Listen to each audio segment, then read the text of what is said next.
Welcome everyone back to the Drive Guide and welcome to the Chrysler Pacifica Limited. This is the top trim, the big daddy of the Pacifica minivan range. Now, just as I was about to go make this video, Chrysler announced the new Voyager minivan. It's basically the stripped down version, the entry level version of the Pacifica. So I'm going to try and address that vehicle as much as I can in this video as well. But here in the Top Trim Limited, we have absolutely everything loaded to the brim, and that means a lot to talk about. So let's dive deep into this Chrysler Pacifica and find out where it lies in my ranking system against other minivans. Now, this isn't my first experience with the Chrysler Pacifica. I tested out the plug-in hybrid version this time last year, and it was truly one of the biggest surprises of 2018. That minivan did everything just so well, and the hybrid capability, the plug-in capability,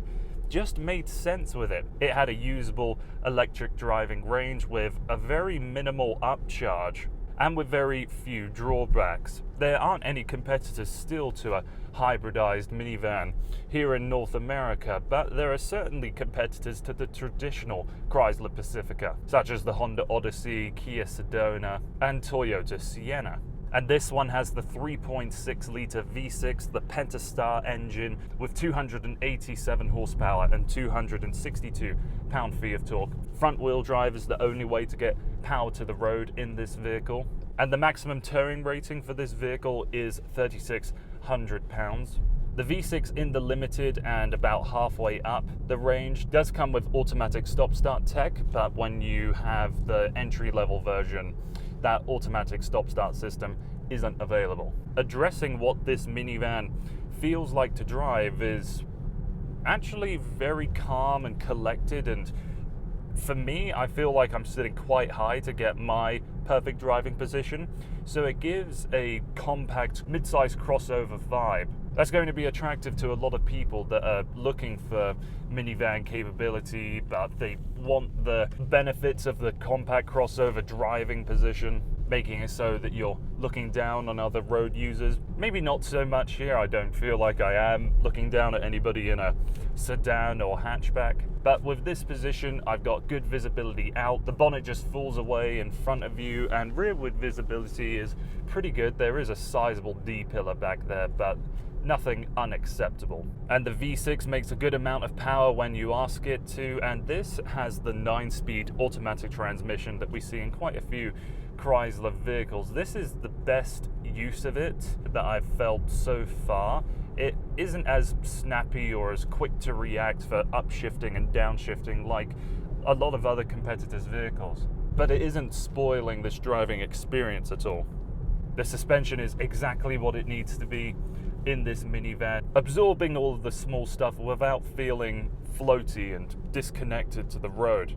Despite its size, it's very easy to drive throughout town and park it. This exact vehicle has the automatic parking function, but I haven't resorted to using it yet, as I find the visibility in the wing mirrors is more than good enough. But something that you'll notice if you take this car on the highway on a very windy day, the wind blowing from the sides of the car isn't bullying it around the road. My family owns a Honda Odyssey, and that's one of the biggest things you notice when you go for a drive down the highway. You're constantly readjusting the car as the wind just pushes it from one side of the lane to the other. Earlier in the week, when I picked up this car and I took it down that hours-long drive to get to Canmore, I would say it was a fairly windy day, and there was nowhere near the amount of noticeable problems when it came to shifting this car from the left to the right of the lane due to the wind. Now, driving experience is hardly why people buy a minivan. They want it for the tech and the space and the practicality. And the Chrysler Pacifica excels in all of those departments. When it comes to front row, second row, and third row seating, I'm happy in all of those positions. The Chrysler Pacifica is either a 7-seater or 8-seater. On the very base model, which is now going to become the Voyager, it's an 8-seater, and then throughout the range, it's a 7-seater middle row captain chairs setup. And if you want to have an 8-seater bench setup, that's just an option box that you have to tick.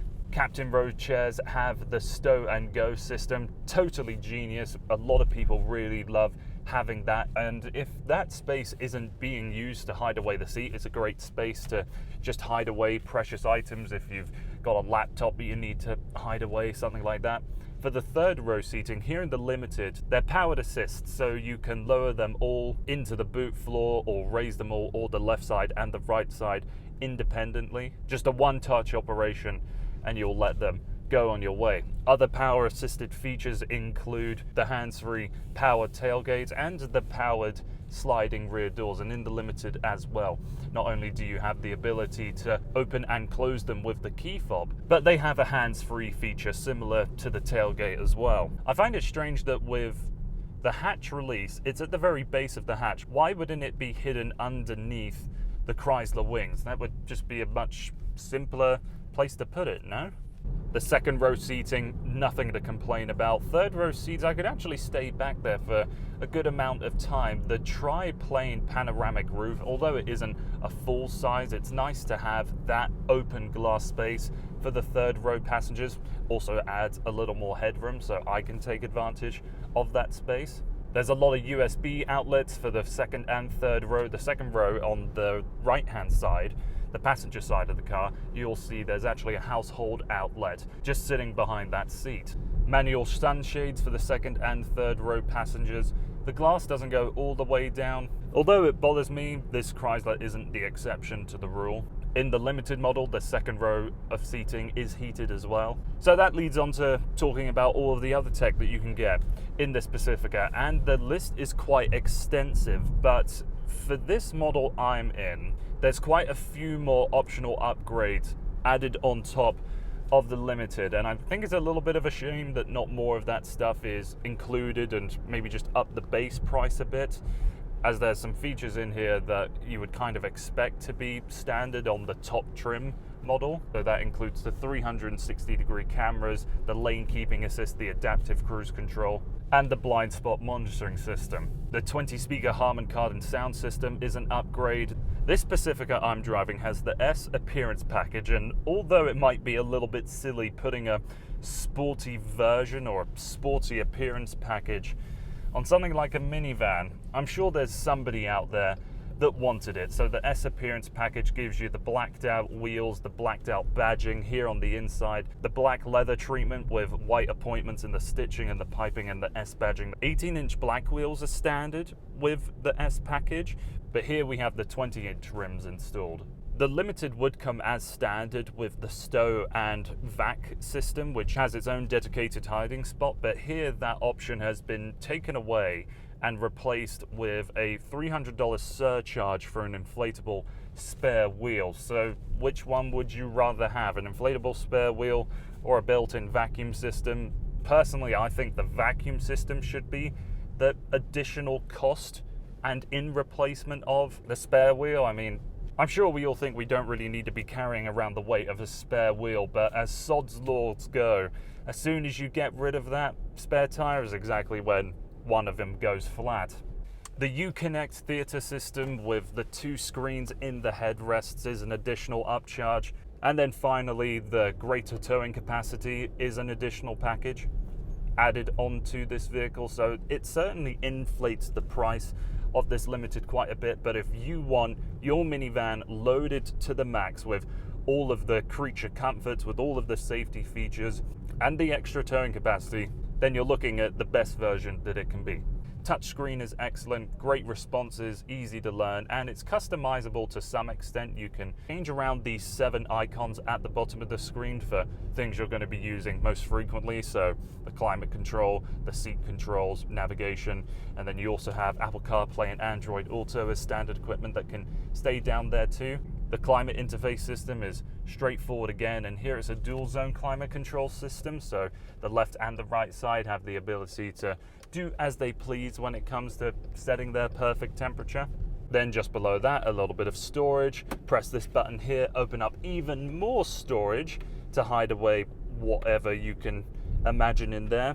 And then below that as well, you also have a little grippy portion where you'll see the outlines of the different generations of Pacifica. FCA likes putting these little Easter eggs in their vehicles, and I've noticed that Along the side, the front seats here, you have a little umbrella holder that has a smiley sun staring back at you. That's quite cute. And at the very base of the windshield, you'll have another Chrysler wing badge embedded into the glass. There aren't really many significant problems when it comes to the Pacifica. There's plenty of hard plastics surrounding this storage area here, but it's kind of in line with all the rest of the minivans on sale today, so I'm not going to bash it specifically for that.